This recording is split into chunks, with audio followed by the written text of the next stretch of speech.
Hello दोस्तों। मैं हूं आपका दोस्त और होस्ट गौरव तिवारी और GT95 के यूट्यूब चैनल पे आपका बहुत बहुत स्वागत है।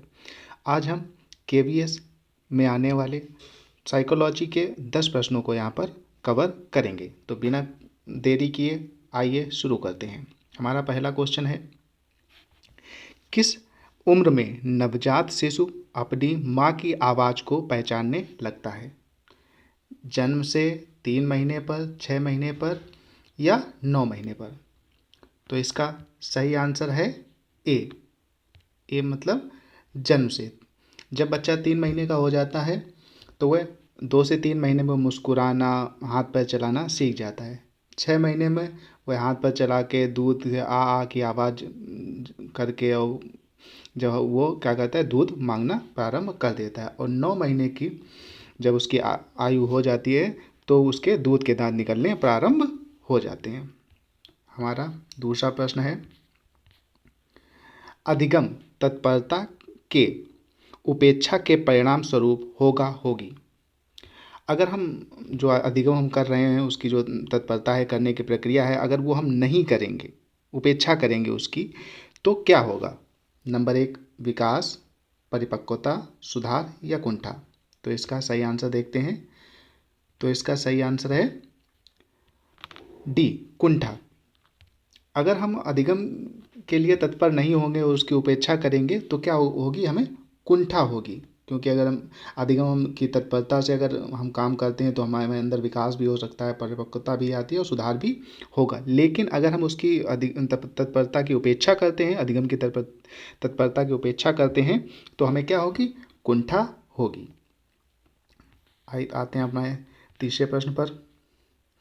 निम्नलिखित में से कौन सा अनुसंधान प्रकार मौजूदा स्थितियों को सुधारने पर केंद्रित है? नंबर 1 मौलिक अनुसंधान, व्यवहारिक अनुसंधान, क्रियात्मक अनुसंधान या प्रयोगात्मक अनुसंधान? तो चलिए देखते हैं इसका आंसर क्या है। इसका आंसर है सी, क्रियात्मक अनुसंधान।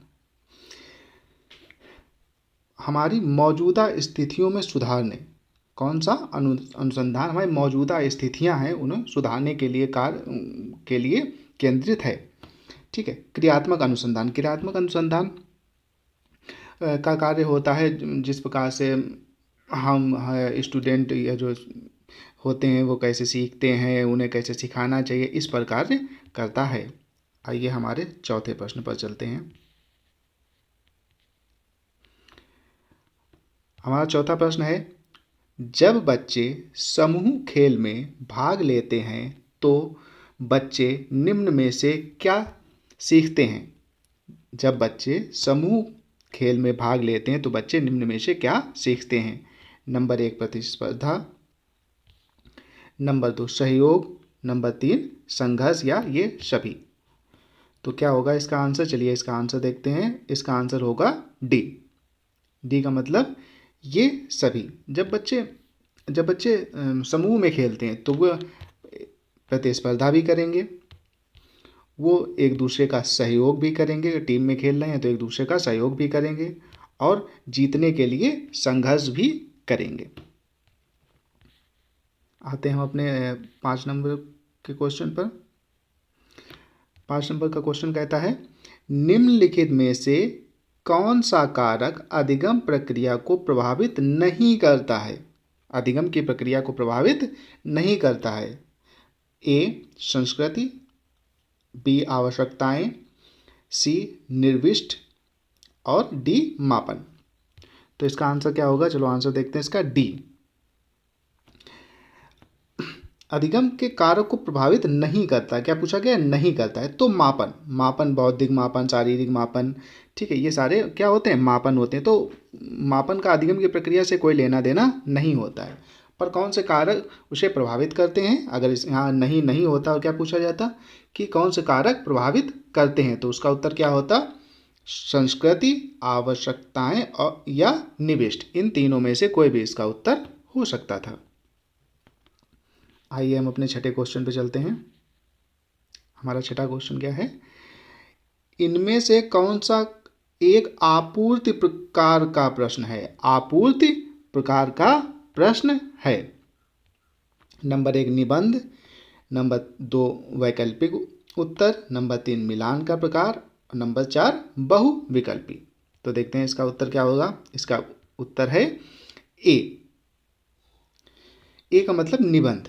अब आते हैं आपूर्ति प्रकार। आपूर्ति प्रकार के प्रश्न वे प्रश्न होते हैं जिनमें हम किसी चीज़ को उस चीज़ से रिलेट करके उसके बारे में, जैसे हमसे पूछा गया कि किताब क्या है, तो किताब के बारे में अगर हम ये बताएं किताब में हम लिखते हैं ये उसमें इतने पन्ने होते हैं, या इस प्रकार से जब हम किसी चीज़ का उत्तर देते हैं तो वो प्रश्न होते हैं आपूर्ति प्रकार के प्रश्न।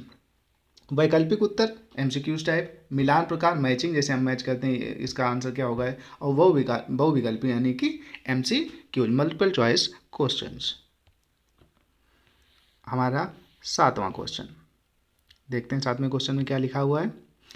निम्नलिखित में से कौन सी रणनीति बच्चों में अर्थ निर्माण को बढ़ावा देती है। अर्थ निर्माण, शब्दों पे गौर करिएगा, किसके लिए, अर्थ निर्माण को बढ़ावा देती है। नंबर ए पर सूचना का प्रसारण, नंबर 2 दंडात्मक उपायों का उपयोग करना, नंबर 3 सम्मान और एकीकृत परीक्षण, नंबर 4 क्या कौन सा है, अन्वेषण और चर्चा। अन्वेषण और चर्चा। तो देखते हैं इसका आंसर क्या होगा। इसका आंसर है डी, अन्वेषण और चर्चा। ठीक है, अब हम पहले क्वेश्चन देखते हैं। क्वेश्चन में क्या पूछा गया था, निम्नलिखित में से कौन सी रणनीति बच्चों में अर्थ निर्माण, अर्थ का मतलब होता है जो उसके प्रश्न हैं उस चीज़ को कौन सबसे अच्छे तरीके से उसका उत्तर देने के लिए उसे बढ़ावा देता है। तो इसका उत्तर क्या होगा, अन्वेषण और चर्चा। जितना ही ज़्यादा वो खोज करेगा, जितना ही ज़्यादा वो लोगों से चर्चा करेगा, उतना ही ज़्यादा बच्चा सीखेगा और उसका जो प्रश्न होगा उसका जो उत्तर होगा उसके लिए वह एक अच्छी पृष्ठभूमि बनाएगा। हमारा 8वां प्रश्न कौन सा है। हमारा 8वां प्रश्न है, विकास को आकार देने वाले पर्यावरणीय कारकों में शामिल हैं। क्वेश्चन को गौर से पढ़ना। विकास को आकार देने वाले पर्यावरणीय, ठीक है, विकास जो हमारा जो विकास होता है उसको आकार देने वाले पर्यावरणीय कारण कौन कौन से होते हैं। तो नंबर 1 संस्कृति, नंबर 2 पोषण और गुणवत्ता, नंबर सी देखने की गुणवत्ता, सीखने की गुणवत्ता, और नंबर डी ये सभी। तो इसका आंसर क्या होगा, डी वाला। इसका आंसर क्या होगा, डी, ये सभी। विकास को आकार देने वाले पर्यावरणीय कारक, पर्यावरण में हमारे आनुवांशिक और वातावरणीय कारक दोनों आ जाते हैं। तो संस्कृति भी होती है, पोषण की गुणवत्ता, सीखने की गुणवत्ता, ये तीनों चीज़ें किसमें आती हैं, विकास को आकार देने वाले पर्यावरणीय कारकों में आती हैं। हमारा 9वां क्वेश्चन कौन सा है। हमारा 9वां क्वेश्चन है, स्कूली शिक्षा में सतत और व्यापक मूल्यांकन किसके द्वारा शुरू किया गया। ठीक है, सतत और व्यापक मूल्यांकन इग्नू के द्वारा, सीबीएसई के द्वारा, एमएचआरडी सरकार द्वारा, या एनसीईआरटी द्वारा। ठीक है, तो इसका उत्तर देखते हैं हम लोग।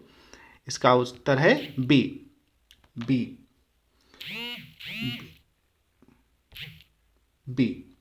सीबीएसई के द्वारा। सीबीएसई स्कूली जो शिक्षा है उसका सतत और व्यापक मूल्यांकन देती है, कंप्रेसिव एंड कंपोनेंट एवोल्यूशन।